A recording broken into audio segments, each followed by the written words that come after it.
Ladies and gentlemen, welcome to Rick Ingraham Talks to Strangers. And now, here's your host, Rick Ingraham. Hey guys, welcome back to Rick Ingraham Talks to Strangers. We got another stranger here tonight, and very excited to have him. I just read a little bit of his bio, and I can tell you it's going to be exciting. So we got Jason Wright here. Jason's never done a podcast. He feels, I think, a little nervous about it. He mentioned to me that he's never done one, which in 2021, every person on the planet has a podcast. So it's exciting that you don't have your own podcast. That's rare. It's like seeing a Sasquatch. Yeah. How are you? Thank you for being here, by the way. I'm good. Thank you for having me. I appreciate it. You drove in from Palm Springs? Yes, that's correct. How long of a drive was that? Was that 2-3 hours, depending on traffic? Yeah, it was about 2.5 hours. I had to stop at Portillo's and get some hot dogs on the way. Oh, nice. Which almost made me late, but... Yeah. Hey, listen, we would understand. Well, in Palm Springs, there's really not much of anything, down there. We don't have a Chick-fil-A. So when we got on the other side of the mountain, sure, that's when we go to Portillo's. That's when we go to Chick-fil-A. That's when we go to all the places that, hit up the people have. Civilization, if you will. Yeah. Yeah, I did shows in Palm Springs a couple years ago, and there was a lot of nothing going on. Oh no, you're fine. You're fine. Yeah, it was pretty boring. I was pretty bored. Yeah. There was a lot of weird old people. Yeah. There were some very eccentric gay people. Yeah. And there was an amazing collection of kind of redneck people that I was not expecting to be out there. I met a guy whose actual name was Billy Bob. And when I said, wait, so is your name William Robert? And he goes, nope. And then he brought his ID, and his actual name was Billy Bob. Billy Bob. That's his first name. That was his first name. That's not, you didn't even have, you haven't even hit the middle name yet. It was Billy Bob. His name was like Billy Bob, like it was Washington. It was some presidential where I'm like, wow, Billy Bob Lincoln, something like that. Well, and don't forget, we also have our tweakers, too. Well, I would never forget that. I think that's an assumption. That's the funnest part about being down there. You can just sit in your car at a red light and watch them dance. Yeah. So. The coyotes of the human world. Yeah. I think in terms of tweakers, you always think LA's got some of the best, but you don't consider how great desert tweakers are. Yeah, that's like next level. It is. Just to be sweating on meth that's a brave decision. Yeah, but yet they still wear their T-shirt, their long shirt, their jacket, and then they're asking for for food or money for more tweak. Yeah. All right, so it says here you were Marine for 10 years? That's correct. And Army for 10 years. Yeah. So you doubled down on the military. Yeah. What'd you do first? Marines first? So I did the Marine Corps first. I was 20 years old, and I was probably 120 pounds soaking wet when I joined, and I really didn't know what I was getting into. And so I was, when I was going into boot camp, I was thinking literally it was going to be like camp. Right. They were going to sit down with us and explain to us, okay, this is how you break down a weapon. This is how you put a weapon together. This is how you shoot a weapon. Full Metal Jacket style. Yeah. Well, and then I saw Full Metal Jacket because my stepfather was in the Marines, and I saw that after I joined. Oh, okay. And then I was like, holy crap, what did I just get myself into? Can I unsign up for this? this? Like a guy's blowing his brains out in the bathroom at boot camp, like right before graduation. And I'm like, oh, my God. So, it was a rude awakening when I got in there, but I mean, it was fun. It actually was. What made you want to join the Marines? Just because your stepdad was? No. Marine? The reason why I joined the Marine Corps was because all my friends were going into the Navy and going into the Army, and so I had actually talked to the Navy about going into the Navy SEALs. They kind of blew me some stuff up, my butt, and I was like, it just doesn't sound right. Typical Navy. Yeah. Well, literally blowing stuff up your butt. And I have nephews, and I have a nephew that's in the Navy, and my dad was in the Navy, and I have a whole bunch of people in the Navy who's probably going to yell at me now for that. But, so it was hard to believe because he was like, yeah, you want to be Navy SEAL? Yeah, you go Navy SEAL. But we want you to pick another job, too. And I'm like, well, why would I want to pick another job if I'm going to go in as a Navy SEAL? Yeah. So I ended up backing out of that, and then I was thinking about the Army, and then when I got home, I actually got some information in the mail from the Marine Corps, and it looked interesting, and I went down the next day and talked to them, and they were like, when can you go down to, do your physical and stuff? I was like, whenever. And they said, can you be here at 11? And I had like 3 hours, so I went home, grabbed my stuff, came back, went down to MEPS, and I just told them, I said, I wanted to do something combat related. If I go to combat, I want to be the one that goes to combat. And so, yeah, I signed up and became a tanker. What does that mean exactly? I drove around in an M1A1 main battle tank. Yeah, I drove it, I loaded it, I gunned it, I commanded it, and then I did that for 8 years, and then I went on recruiting duty. And I had to talk kids right there during the initial push in 2003 to 2005. Hey, don't go to college. Yeah. It's not the greatest thing. It isn't. Join the Marine Corps instead and get shot at. Yeah. But I'd have kids, because I was a recruit up in Spartanburg, South Carolina. Okay. And those kids usually went to Clemson. And I'd have kids from Clemson, like spent 2 or 3 years in Clemson, and just be like, I'm done. I wanna go into the Marine Corps. I want to do something with my life, because the Marine Corps is the most challenging branch of service. And surprisingly, kids around that age, they want a challenge. They wanted to challenge themselves. They wanted to better themselves as people. And so I was able to kind of show them the way, of how going into the Marine Corps was going to do that for them. Right. A lot of the kids wanted to go in and go to college. A lot of kids were afraid, to go to combat. And I said, you know what? If you don't want to go to combat, then don't sign up for a job that's going to send you to combat. You know? So I'd find out what they liked, what their interests were, what they wanted to do in their future, and then I would try to get them a job as close to that as possible. And so then, my contract ended right there in the middle of that, and my wife was pregnant with our third child. Promotion was slow in the Marine Corps, and I was like, you know what? First it's for the love of the Corps, now it's for the love of the family. I got to do what's right for the family. And so I transferred over and joined the Army. And the funny thing was I spent 10 years in the Marine Corps and never went to combat. I'd say within 9 months after signing up for the Army and going to school and getting to my duty station, I was boots on the ground in Iraq. Really? Yeah. Wow. But that's fun too. I mean, my first appointment was Baghdad. I was a gunner on top of a Humvee. What year is this? That was 2000. When was that? 2005. So we're all right. So yeah, 2005 to 2006. Things are still pretty hot over there at that point. Oh yeah. Yeah. Oh yeah. Oh yeah. Yeah, I didn't know if I'm like, wait, was this 5 years ago and things are winding down? No, this is the heat. I wasn't grabbing babies from across the wall. Yeah. Kind of thing. Yeah. I was. Yeah, we were in Baghdad. We were right there in Baghdad. International Airport was where our fob was. We would do a lot of meetings and go to a lot of meetings and stuff like that, and we do our patrols. I've been mortared at once, sniped at twice, which hit one of our medics. But God saved him, and kept him alive. So that was good. But we've been in firefights, mortars, been IED'd twice. The second one I actually have on video, which I like to show to people. Nice. And they're like, "You're sick and disgusting. Why are you going to show me that?" I'm like, "Because I survived." Yeah, because that was my life. Yeah. Like so, people will show you like, "Oh, here's me on a boat at spring break." Yeah. Well, your life is a little different than that. And we're a little distorted too. I mean, I had a lieutenant on his Facebook cover. He's holding his leg, like above his head. His fake leg above his head. Wow. And he stayed in. He did. He did his whole 20, but it was his thing. We were a little bit dark, but yeah. So I would say so. Yeah.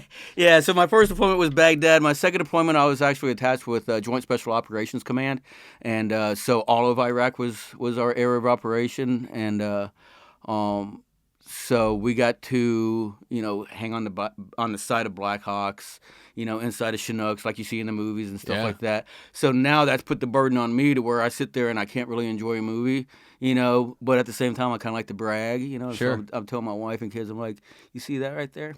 That's what I did. I've done that. I've done that. I'm badass. Or my son will be playing his Modern Warfare, and he'll be calling AC-130s in and stuff like that, doing all that stuff. I'm like, you know what the difference is between you and me? And I'll give him the whole spew. I'm like, I did that in real life. Well, yeah, that's the thing with the kids today. Yeah, They're all fighting war and make believe video games. Yeah.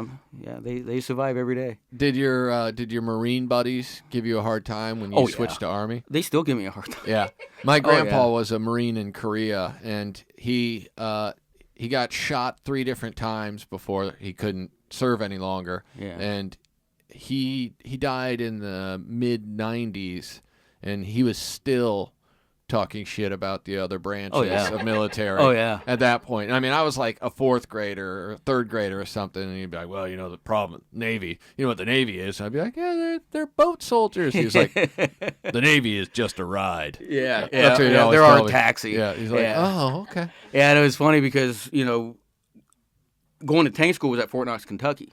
Okay. So that's an Army base. So they're all Army guys there. Right. And so we would always, we were always like throwing stuff back at each other. Or we'd be at the bar getting drunk, and they would, we'd stand up and do the Marines hymn, and then they would do their Army song, and then we'd do the Marines hymn again louder, and, and we're dogging each other out. And I'm like, I love this. I'm better than you. And then I joined the Army, and then I got all these Marines walking by me, out in theater, looking down on me. Look and at I'm this like, traitor. I was like, I was in the Marines too. I swear to God I was.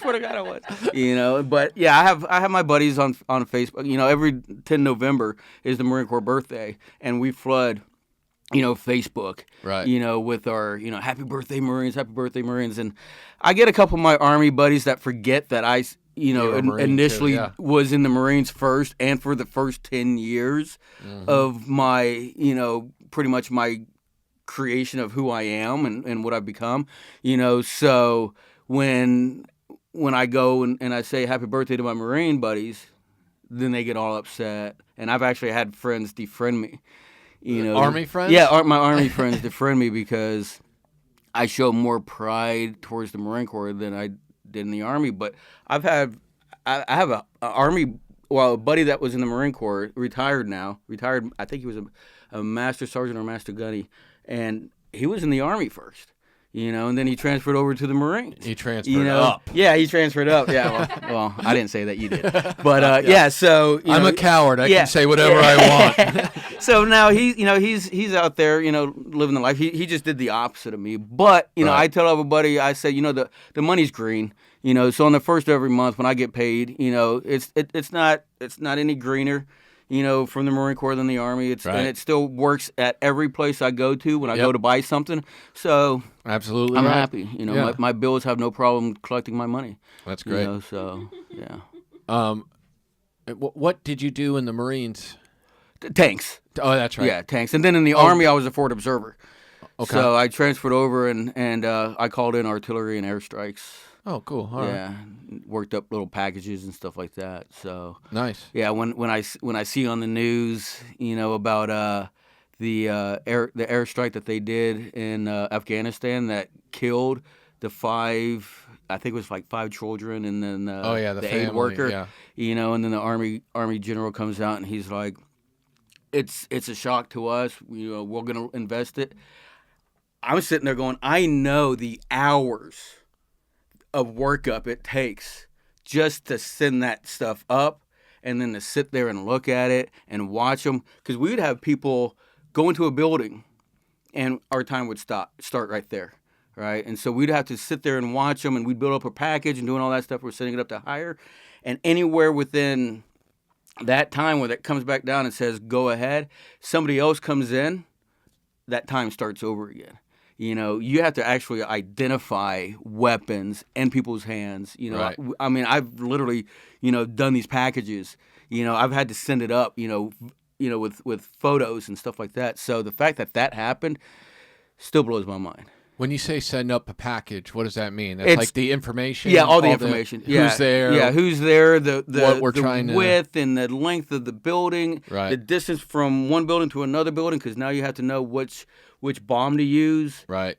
because each bomb obviously, is going to do, Bigger different amount of damage. Yeah. Some bombs can just do the inside, Right. And some can, blow up, that building and the next The building. whole neighborhood, Or yeah. just the living room. Right. So, so we have to, that's what I mean by setting up a package. Okay. So, Yeah, it was like I said, I'm a coward and a civilian, so... You're not a coward. Trust me, I am. If my grandpa were alive, he would be so ashamed of everything I've ever done until this interview. Yeah. No. He would be like, you finally are talking to a man. Maybe you could learn something from him. Go tell your little ha-ha jokes. Yeah.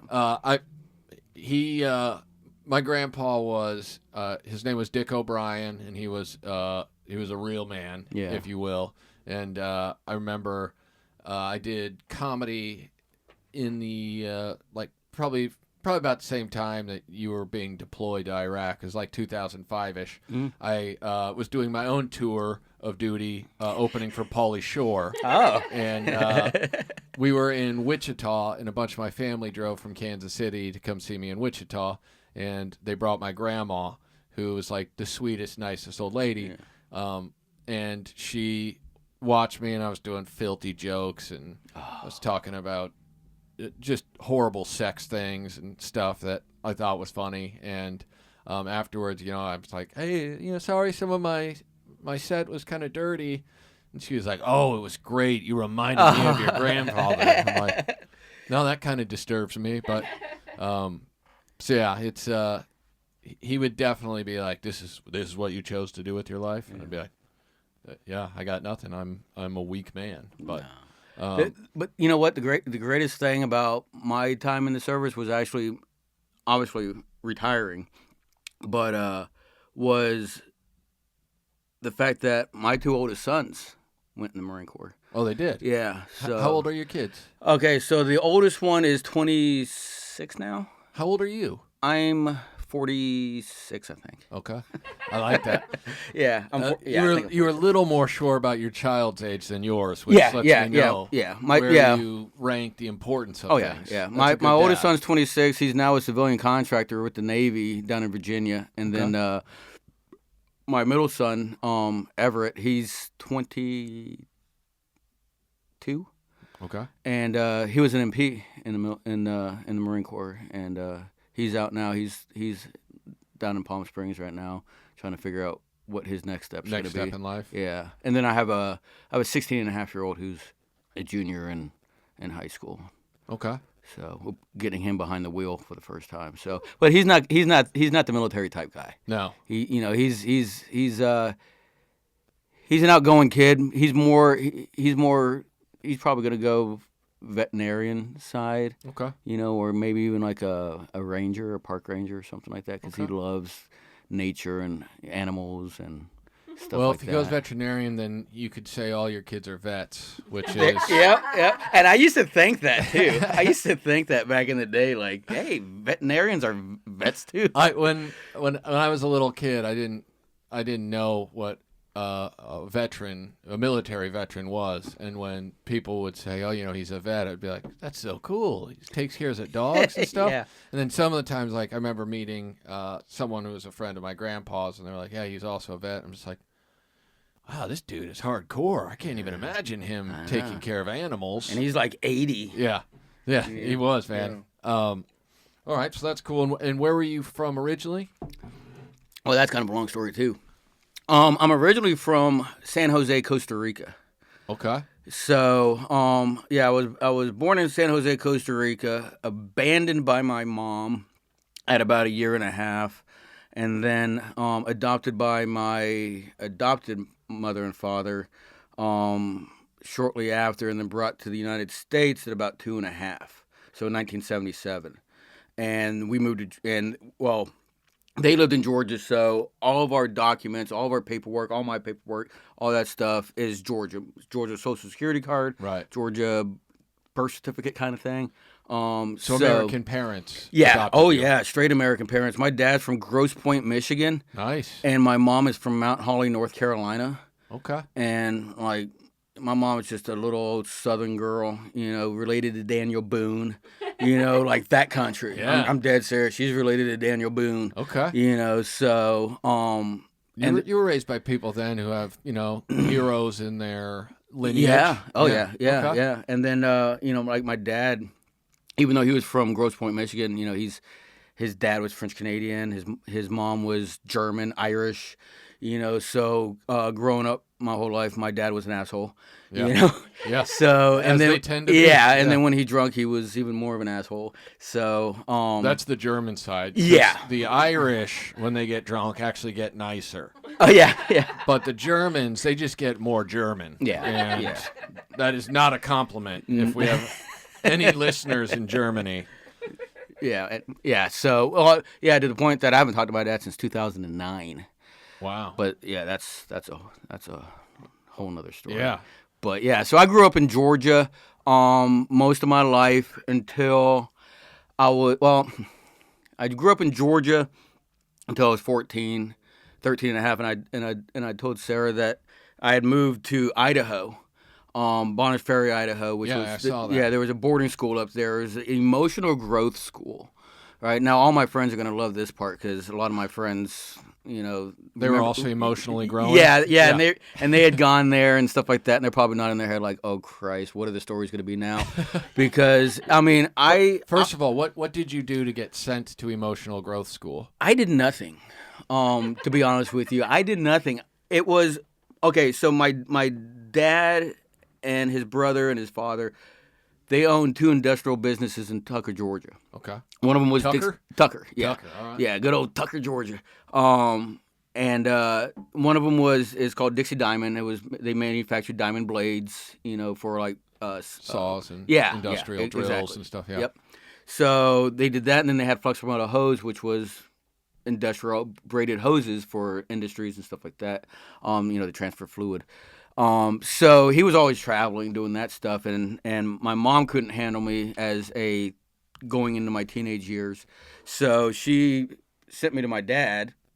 My dad's like, I'm a man, for one, I can't raise a kid, on my own, and 2, I'm taking care of, the business. Yeah. So he found out about a school in northern Idaho that was a year-round school, and it was for 2.5 years, and I don't know exactly the cost of how much it cost, but rumor had it was anywhere between $75,000 to $150,000 a year, and so my dad felt like it would be better, to pay that You'd rather much. spend that money. Yeah, than have to deal with you. Dad, you could give me $150,000 a year, and I'll sit in my room. Yeah. And do my homework and be a good kid. I'll rent an apartment and not bother you. For that money. Yeah, exactly.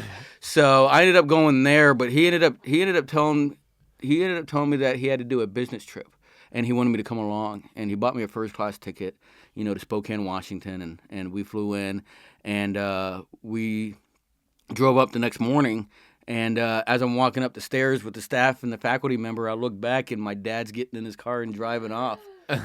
And I've been going to so many boarding schools before that. I was like, well, I guess I'm going to another boarding school. Time to... But the scary fact of it was I get put into a room. They're dumping all my clothes out of my bag. They're stripping me down butt naked and then having me bend over and spread my cheeks. And I'm 13 and a half. Right. This was in 1989. Right. And so they're concerned that you're sneaking drugs? They didn't want me to sneak drugs or weapons or anything like that because of the type of kids that were going to school. They've had enough kids, butthole knives and drugs. Yeah. That they're like, we got to check. I guess. And the one faculty member that... 10,000 Vicodin. How did you fit it up there? I'm Greek. But no, so Well one of the played. faculty members had a lisp. And so like that just added more to the fear. Like here I am in this room with this guy butthole. that I don't know what he is, like, whatever. Like when exposing the anus, you don't want a lisper around. Yeah, and I mean at least when you go to the doctor's office, you know, right? And he tries to like, okay, go, and he goes by step. They're like, okay, now bend over and spread your cheeks. I'm like, what? Yeah. Like, can I have your name first? Something, Get me a beer. Yeah, please. And so and that was the kind of school where they did big brothers, little brothers. So me being the little brother because I was new, they would introduce me to two big brothers, and then they would show me around and learn the ropes. It was really restricted. We couldn't talk about music. We couldn't talk about certain bands. Like a religious element to no, this? it's because a lot of the kids. Now the hardest drug I ever did was marijuana. That's the hardest drug I ever did was pot. But anyone who calls it marijuana, they're not out the there. The weed. But yeah, so I guess a lot of these kids, what they would do is it was a trigger for them, so they would remember listening to Pink Floyd as they were tripping on LSD for the first time. Right. So but the funny thing is I couldn't talk about Bon Jovi. In '89, yeah. Oh, it's '89. Okay. Yeah, I'm like that's a. Yeah, but yeah, it was around the sense. time when he changed everybody's lives. Come on now. Yeah. Listen, my wife's favorite band in the world is Bon Jovi, and she still talks about how he's the best ever. And now I'll show her pictures of Bon Jovi today. Yeah. And I'll be like, "You're talking about this lesbian grandmother, John Bon Jovi?" She'll be like, "How dare you? He's a beautiful man." Yeah. Well, but the funny thing is we couldn't talk about Bon Jovi, but we would actually, in the house where we would all hang out and stuff like that in the mornings and the evenings, we would listen to James Taylor. We'd listen to the Calming Beatles, music, yeah. Stuff like that. But yet the Beatles, I mean, Lucy in the Sky with Diamonds. I mean, come on, we all know what that's about. Yeah. I mean, Sgt. Pepper's Lonely Heart Club Band, the whole album. Yeah. They were on, stuff. Yeah, a lot of stuff. Yeah, but they're telling us what we can't listen to, and back then, I mean, I was listening to like Taylor Dane and Madonna and stuff like that. Sure. Like I wasn't introduced into music really until I got out of that school. Right. But you're like, what were all the things I'm not allowed to listen to? Because that's what I'm going to get into. Yeah. Well, the first album I ever had was the day I was leaving. Because there's certain bands and certain songs that you always remember, like the moment you've heard it for the first time. And Led Zeppelin's 4 was given to me by Sam Snead, right? Now, his grandfather was a Slammin' Sam Snead, right? Yeah. He gave me that tape, right? Back in, we graduated in December of 91. He gave me that tape, and I told my dad to put it in and play it before we got off the campus, kind of as an FU, to the school, for not letting us do it. And that was the first time that I ever heard that album. And it changed my life. One of the best albums of all time. Yeah. Oh yeah. And it changed my life, and then I get back and here I am, I'm just collecting all of this, rock music and, like from back in the 70s and stuff like that. And then I think the first album I got after that school, because like I said, I was there for 2.5 years. Now I love Cat Stevens and I love James Taylor and all those guys because of the school. But the first album I got when I came back was Red Hot Chili Peppers.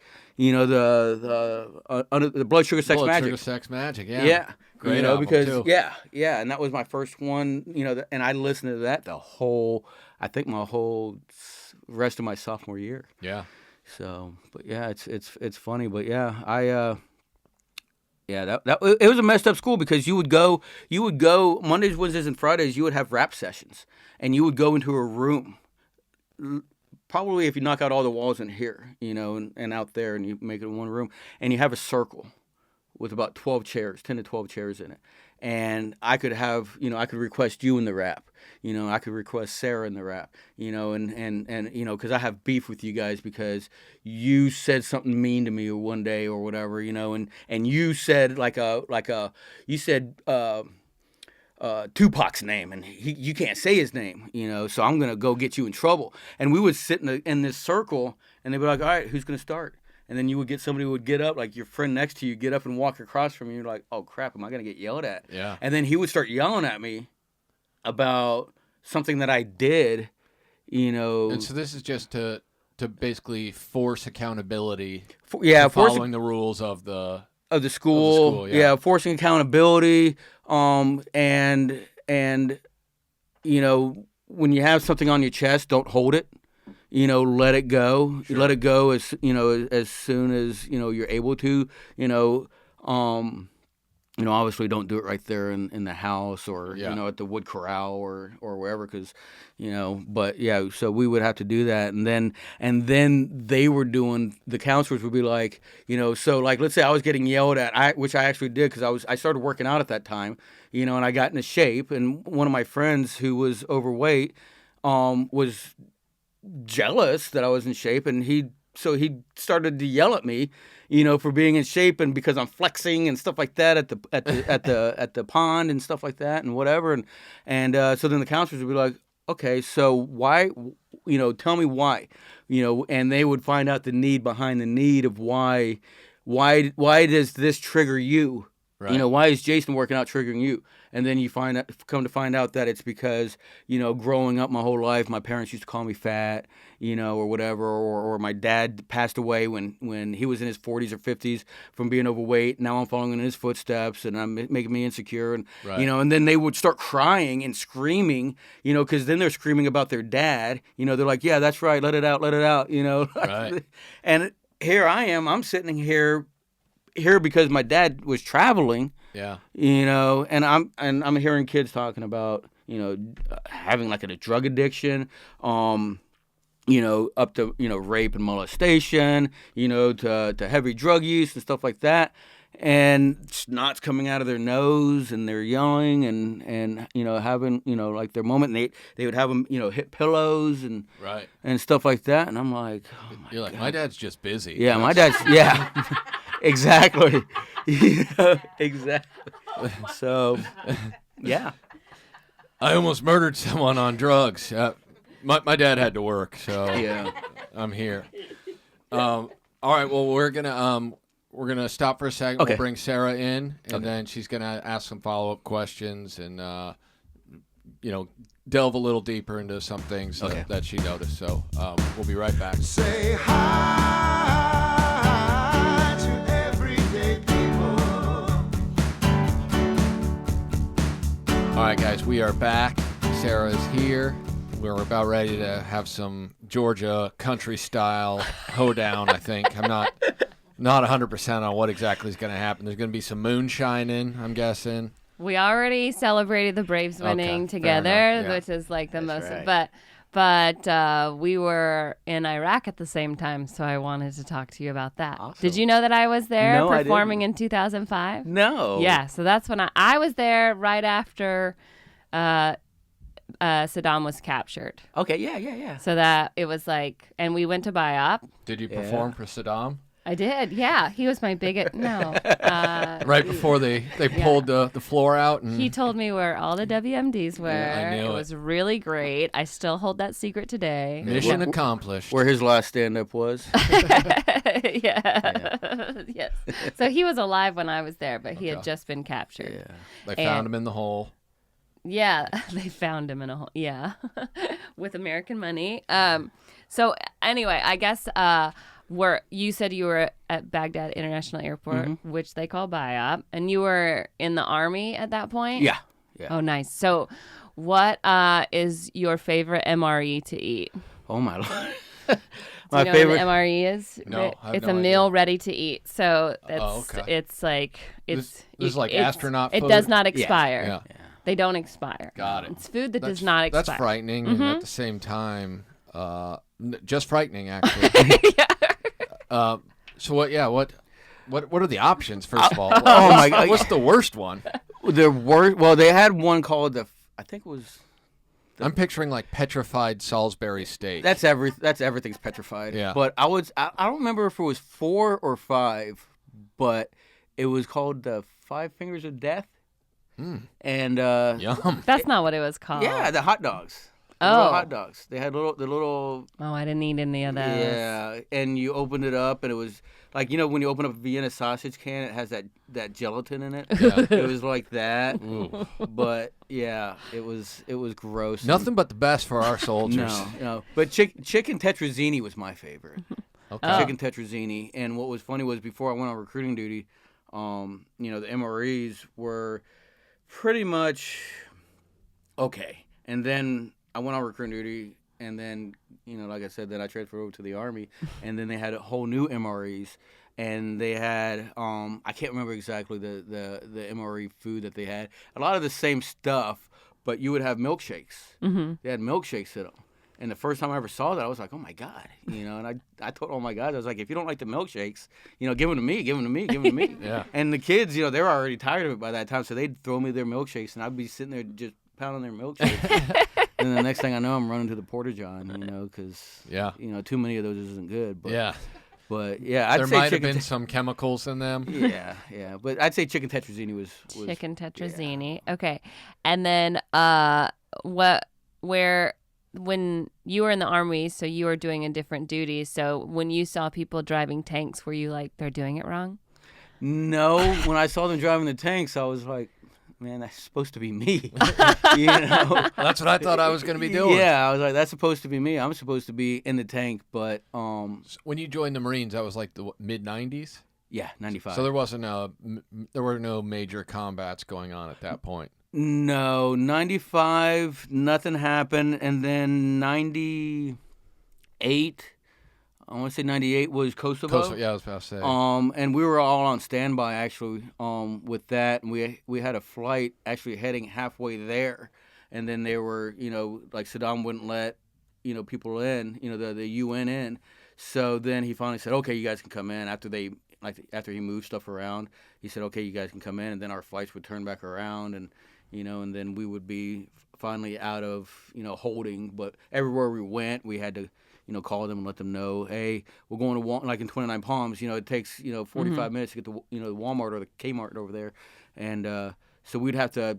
We didn't have cell phones then either, so we'd have to call on the house phone and then go over there and then go to the payphone, call the payphone, call the duty and let them know. And then when we get back home, we call back on the house phone. So we had Kosovo then, and then I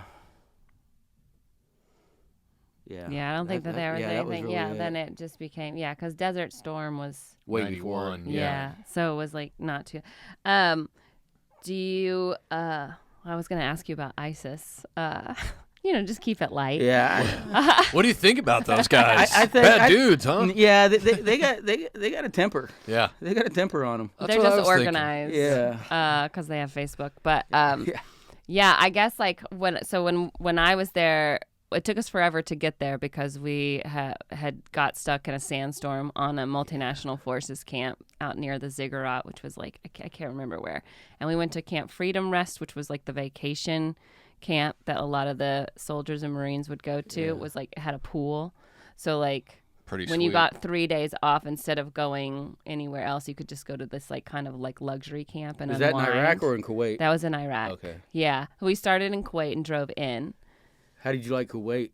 Oh, Kuwait was fine. What time of the year did you go? Oh, we were there in August. Yeah. Kuwait. Warm. Kuwait is worse than Iraq when it comes to the weather.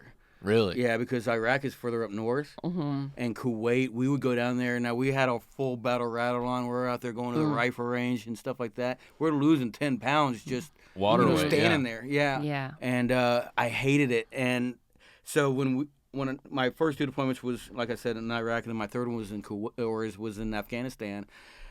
And I was telling myself, I was like, man, I don't want to go. I just don't want to go back. I don't want to go to Afghanistan. I just don't want to go. Not because I'm going to go fight and could die. And I don't want to go to Kuwait. Yeah. And then I found out we go to Kazakhstan, which was way better. Yeah. Much colder. But way better than Kuwait, and it actually made that whole deployment so much better. Oh, that's good. Yeah, because when we went to I went to Afghanistan in 2011, and we flew into Kyrgyzstan, which is just part of the other stand. So it's next to Kazakhstan. Okay, so I've never even heard of that stand. And Pakistan, yeah.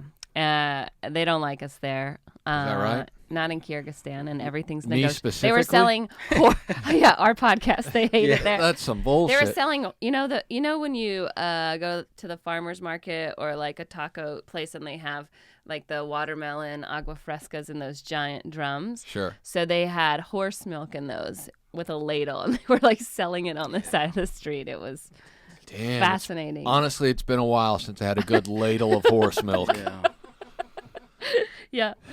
I respect other cultures, but your ladle of horse milk is too far. They would make us food all the time in Iraq, and they'd come over, and the non-combatants are really friendly. Yeah. Yeah. So we'd go over there and we'd walk in there and they'd have this whole spread out on the table. And we'd go over there and we'd have our little plastic fork and we're trying to pick the meat off, the lamb and stuff like that. And they're like, no, no, no. And they'd reach in there and they would just rip it out with their hands and they would grab the rice and just throw it on your plate. And I'm like, yeah, I'm not going to be eating this. So I would go take it back to my lieutenant and my other guys. I'd be like, here you guys go. I already ate when I was in there. Enjoy and they're some. like, okay, so they're, my lieutenant's eating. I remember telling him, I was like, yeah, I said, to be honest with you, the reason why. And I told him why. And he was pissed off. Yeah, of course. He's like, they hand shredded this? Yeah. Like, that's a delicacy. Yeah, because when you see how they go to the bathroom, too, you know, and all that stuff. Oh, yeah. They don't have toilet paper. Yeah, they don't have toilet paper. That's why you only shake their left hand. Or Yeah. they don't shake hands. You don't shake hands. I don't remember how it is. They wipe with the right, I think. Amen. And you don't when you tell them stop, you don't do it like that. You do it like that. You say stop. Or whatever it is in Arabic. But Why is that? it's just part of their thing. Oh, okay. You don't show them the heels of your feet. Right. And that's You know, part of it's the an throwing the insult. shoe. Yeah. When they threw that shoe at George Bush. Oh, yeah. They were like, Yeah. this is a very big insult in their culture. I'm like, what culture doesn't find it insulting to throw shoes at you? Yeah. This is their thing. I'm like, I'm pretty sure that's everyone's thing.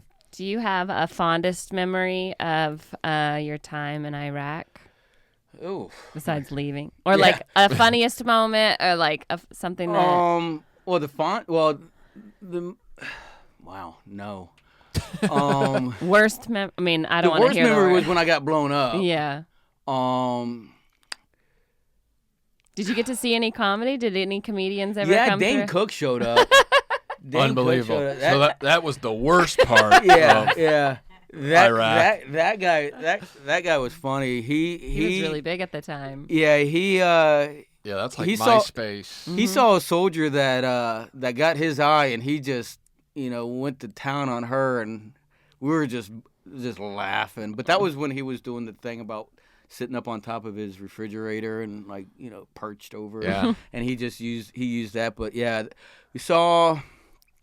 I just saw Dane Cook that one time, and I know Toby Keith had been there quite a bit of times. Some WWE wrestlers had been there a couple times and stuff like that. Yeah. But I was always outside the wire for the most part of it. That's So. I'm always hearing stories from people who are like, when I was in Iraq, it was the Dane Cook show. Yeah. That's so bizarre that Dane was doing something so decent. Listen, I don't want to talk shit And about and Dane now Cook, he's gone. but yeah. Now he's just like. He's gone full Carrot Top. Like if you see a picture workout. of him, you're like, "Whoa, what's going on?" You with thought this your guy? friend at school was mad that you worked out. Yeah. Wow, really? There just seems to be a lot of like Botox or something. I was going gonna say, full Carrot Top is. Yeah, I mean, It's not even funny. It's the scary. face is weird. It's very uncomfortable. Very Pennywise. Yeah, very much so. Yeah. What about the boys' school? Is there a memory from that where you're like, this was like, did you end up having a good time I had there? a great time there. Yeah. To be honest with you, I had a great time there. A lot of my friends had a great time there. You have a lot of people that didn't and are kind of scarred from it. Do you think it helped you like emotionally deal with like things in the military as well? it helped me 100%. Okay, good. With really having a thick skin, taking criticism. Yeah. And then obviously being in the military just thickened that skin. Sure. Like my kid. Steel skin. Yeah, my kid's got the same sense of humor, and we're just saying some raunchy stuff. I'm like, you're my son. I shouldn't be saying this. Yeah. But you get in that military mode, mindset. But yeah, I mean, yeah, the school, pretty much taught me how to take criticism. Good. I'm a very happy person, and very easy to get along with. I look the opposite. Like, I look kind of intimidating from what people have told me. And then when I was on recruiting duty, my recruiters were like, Sergeant Wright, you need to smile because you don't look very approachable when you're not smiling. Yeah. So I'm like, okay. But, It's almost scarier smiling. Yeah. But Yeah. But so it's taught me a lot. It's built a lot of my character, and taught me not to take things seriously. I mean, especially growing up in the South. I mean, I've dealt with racism, but not as much as you would think. Growing up in the 70s and early 80s in Georgia. Right. But I mean, it was there, and I dealt with it, and I look at it as, you know what, that's you, that's your character, that's your ignorance, Yeah. and it's not going to affect me in any way. Like, I know who I am, Right. and I so Good. So, like, are you out of the military now? I'm 100%. You retired? Yeah, I'm 100% retired, 100% disabled. So, Oh, but, okay. yeah, that 100% disability can kind of fool you because it's an accumulation. Like, I don't look like I'm disabled. I didn't come wheeling in here or anything like Right. that. But it's just 20 years of military service. When you look at a 30-year-old veteran, he's actually like 50 something. Yeah. So a 40-something-year-old veteran is like feeling like he's in his 60s and 70s. Right. So all of my disabilities add up, from literally my knees to my neck, or to my head if you want to include the TBI and the PTSD and stuff like that. So, Right. Well, but you fit right it in. doesn't. I don't let it run me. I don't let it take over me. I keep myself busy, and Raising a family Yeah. and stuff. So it sounds Yeah. like you still got your hands full. With, raising my family and finally just really living my life for the first my first time because obviously up until the age of 20 you're living your parents Yep. and then Yeah. from 20 to 40 I was living the military so now from 40 40 on I'm Right. living my life. Right. I'm going to let Rick take over Yep. because I have to run upstairs. She's got to I perform. will see We'll you go up after. and see her in a minute. Yes, ma'am. Is there anything you want to promote? Social media? Do you have anything out there, or you just want to be on a podcast? No, you're No, good. I'll promote my sister All right. because she'll kill me if I don't. Yeah, that's cool. So, I'll promote her on Instagram. I know she's big on her Instagram. So it's just I guess at Meredith Kirk, MEredithKirk. Okay. She's a golfer, so she gives tips and advice and all that stuff on golfing. And She has a podcast as well. yeah, she does a podcast and she has YouTube videos and stuff like that. But I don't really know the depth of that. But you can get all that information on her Instagram. Okay. And of course, if you want to follow my dull life, I'm on there too. I think it's Jason Wright. Yeah. Or Jason at Jason Wright 74 or at JDubs 1812. It's There's a lot of them. Yeah, so it's yeah. a lot of them. But if you can find me. Okay, yeah. At Wright 74. Nice. WRIGHT 74 if you want to follow me. Okay. So. We appreciate you being on, man. Very interesting stories. I feel like we could go on for hours if we had the time, but I appreciate you telling us some of that stuff. And Yeah, if we had the time in the AC. yeah, listen, it's always summer in the Comedy Store basement. A lot of people don't realize That's that. awesome. We try and keep it like Kuwait down here for the memories. Yeah, you're bringing them back. We have a live show, live version of Rick Ingraham Talks to Strangers, December 8th. You want to come out, be interviewed, you have a chance to do that there. If you have a friend who you think is interesting or stupid and you want them to be interviewed, that's a great opportunity to tell your friend, hey, let's go see this comedy show. And then you just really emphasize what an idiot they are, and we will do everything we can to try and exploit that for our benefit. So come on out. Tickets will be available pretty soon, and that'll be fun. So we appreciate you guys listening. Thank you for being on, Jason. It's an absolute pleasure, man. Thank you for having me. And my grandfather would be very excited that I spoke to a real man for the first time. So thanks for being here, and good luck to you and your family. Thank you. All right, thanks for listening, guys. If you'd like to be a guest on our show, please DM Ingraham Pod on Twitter. That's INGRAHAM Pod on Twitter. Goodbye to everyday people. Special thanks to the Comedy Store and to Brian Rips for the dope-ass music.